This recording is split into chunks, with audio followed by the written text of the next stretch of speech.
Bonsoir, bienvenue dans le Seigneur, c'est Loïs Prunet, tu Amen.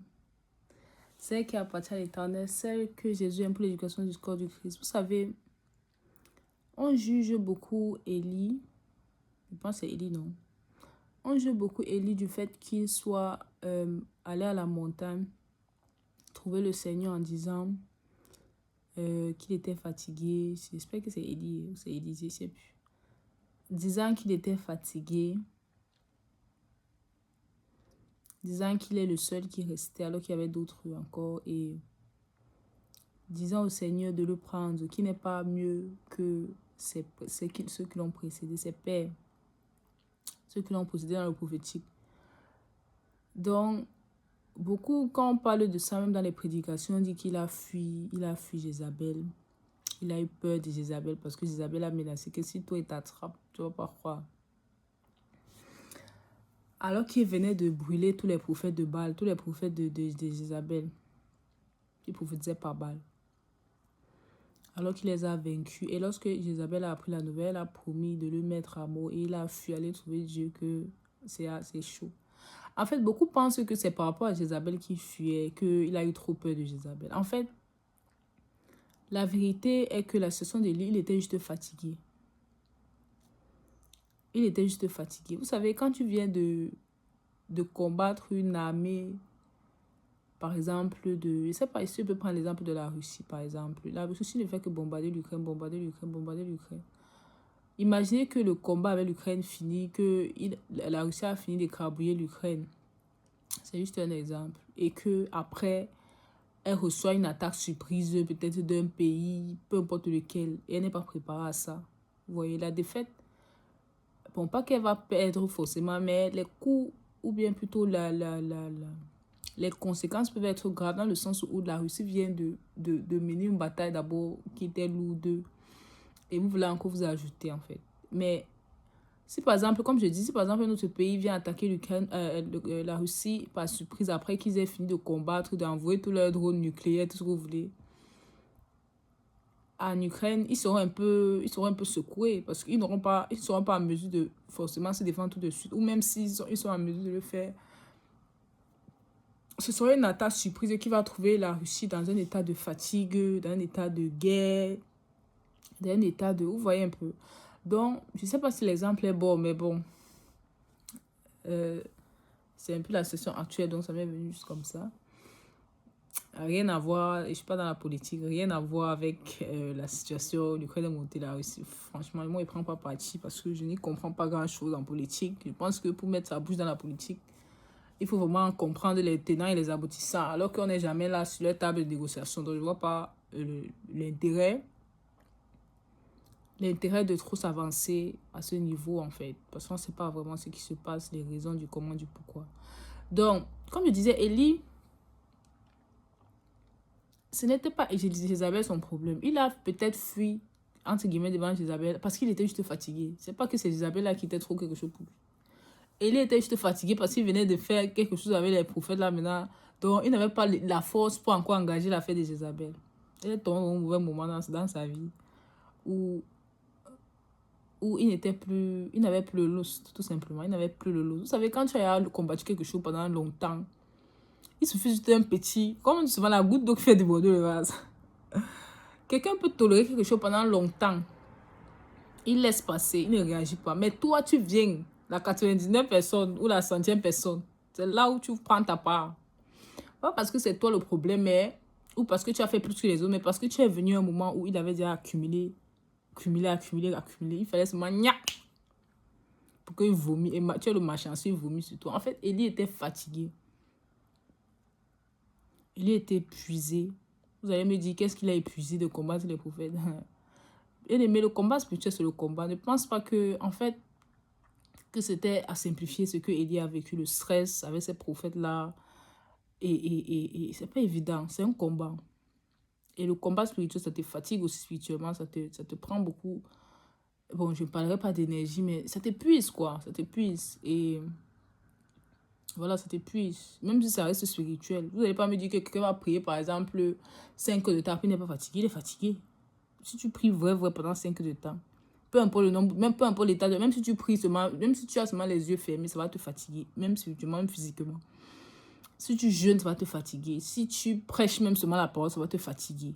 Si tu... En fait, toute activité fatigue, qu'elle soit spirituelle, physique, mentale, tout ce que vous voulez. Si tu prends seulement ton ordinateur, tu fais un exercice, tu es sur place, tu es assis, mais ça te fatigue.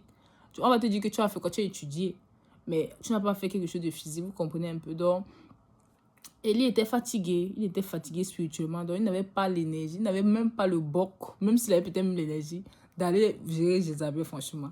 Donc, c'est pour ça qu'il s'est retrouvé devant le Seigneur. Le Seigneur lui dit, qu'est-ce que tu fais ici? Et Dieu a compris que Élie était fatigué. Dieu a compris qu'Élie était juste fatigué. Et Dieu lui a donné à manger. Il avait dit que les anges du Seigneur sont venus le servir, lui donner à manger, lui donner à boire, que gars, il sait que tu comprends, que tu es fatigué. Donc, ce que Élie disait là, c'était même pas ça. C'était ça. C'est pour ça qu'on dit souvent que Dieu regarde vraiment ton vrai problème. Parfois, Dieu ne t'exauce pas. C'est pas qu'il ne veut pas t'exaucer. C'est qu'il te regarde là, il comprend quel est ton vrai problème. C'est que tu es fatigué. Ton vrai problème, ce n'est pas ce que tu dis avec ta bouche. C'est ce que Dieu voit là, que toi là, ton problème, c'est la fatigue. Moi, personnellement, il y a eu des fois où je viens dans la présence de Dieu.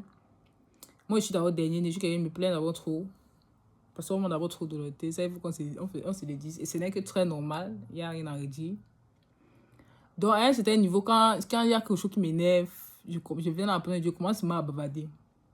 Il y a une fois, je ne sais pas, je n'ai pas mangé ou je n'ai pas mangé. Pourquoi? Je ne sais pas pourquoi. Aussi, soit il n'y a pas l'argent, soit je venais de rentrer du travail. Donc, en tout cas, j'étais dans un état vraiment fatigué.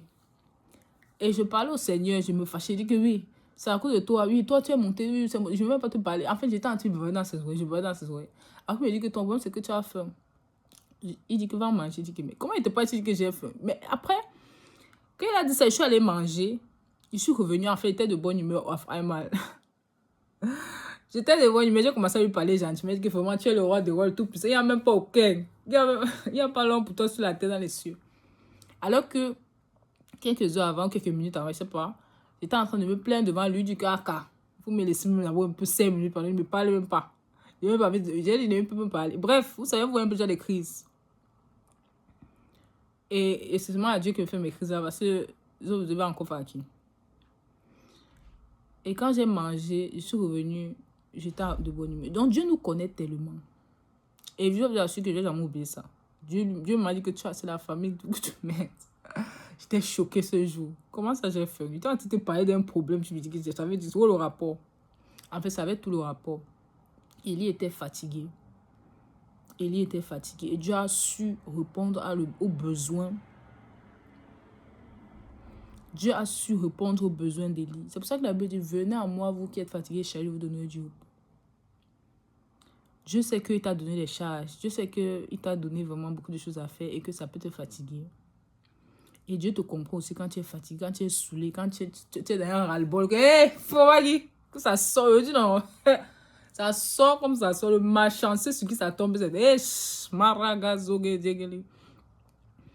Ce sont les choses que Dieu comprend parce que Dieu nous connaît. Et quand tu es quelqu'un qui se confie en Dieu, Dieu te comprend et il est prompt à te défendre en fait.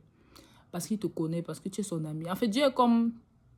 En fait, quand tu es un ami avec Dieu, Dieu te défend sur tous les fronts. Même si tu as tombé, tu as te défendre d'abord propre. Jusqu'à il ne donne même pas l'accès. Ça me rappelle une histoire... ouais, c'est combien de minutes déjà? Dans la Bible, je ne sais plus c'était qui, Josué. Oh, c'était qui le gars là encore? À qui Dieu a dit habillez-le. Son nom c'est quoi? Ceux qui connaissent son nom, mettez en commentaire. Pardon. Comme ne commentez jamais, là, il faut mettre 7 fois, pardon. Ou bien moi, je vais chercher. Dieu a dit, l'ennemi est en train de l'accuser. Dieu a dit portez-lui de nouveaux vêtements. Ou bien même parlons même du fils prodigue, qu'il est revenu. On croyait que les gens croyaient qu'il allait, Dieu allait, son père allait crier sur lui. Son père l'a même célébré. Donc, pour dire que quoi? Pour dire que Dieu nous connaît, Dieu c'est un bon ami, c'est un bon père, il est fidèle, il est sincère, il est vrai et il nous comprend aussi lorsque nous sommes fatigués. Et j'ai envie d'encourager quelqu'un pendant cette vidéo, je dis que je sais pas, tu peux être à un niveau où tu as l'impression que tu vois plus d'issue, que tu ne comprends plus rien, en fait c'est la fatigue. Ça peut t'arriver d'être fatigué, ça peut t'arriver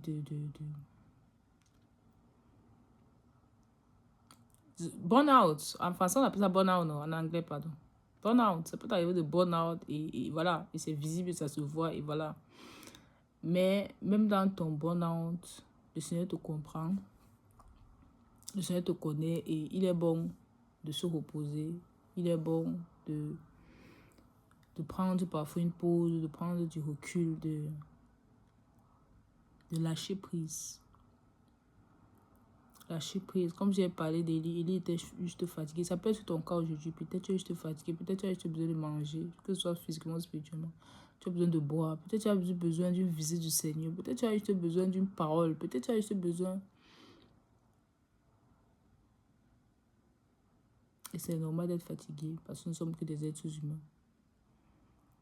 C'est Dieu qui ne sommeille ni ne dort. Nous, on sommeille, on dort. Que ça te bénisse. C'était le spirituel. C'est qu'après Internet, c'est que j'aime pour t'encourager à demeurer dans les voies du Seigneur, à te confier dans le Seigneur, même si tu es fatigué, à faire preuve de patience envers Dieu. Je dis surtout envers Dieu parce que c'est de Dieu qu'on attend tout, quelque chose. On attend tout de lui. Que ce soit vis-à-vis aussi des autres, soyons patients tout simplement. Et plus encore vis-à-vis de Dieu parce que la Bible dit que il nous a donné des promesses qui doivent se réaliser. Donc soyons patients. Soyons patients vis-à-vis de Dieu parce que il finit toujours par faire ces choses comme il a prévu. Et c'est toujours bien. Et c'est toujours bien. Et j'ai envie de dire à quelqu'un, peu importe ce que tu travailles, c'est pour un temps. Si tu ne me crois pas, si tu ne me crois pas que c'est pour un temps, je compte le nombre d'années que tu as vu. C'est combien d'années? 100 ans. Bon, au pire des cas, ça va durer 100 ans. Au pire des cas. Parce qu'après les 100 ans, tu seras ressuscité. On est d'accord. Donc, ce qui est sûr, tu peux pas me contredire quand il te dit que c'est pour un temps. Même si tu me dis que ça fait 30 ans. Si tu es encore en vie, il y a que tu as encore quelques années à attendre et puis c'est fini.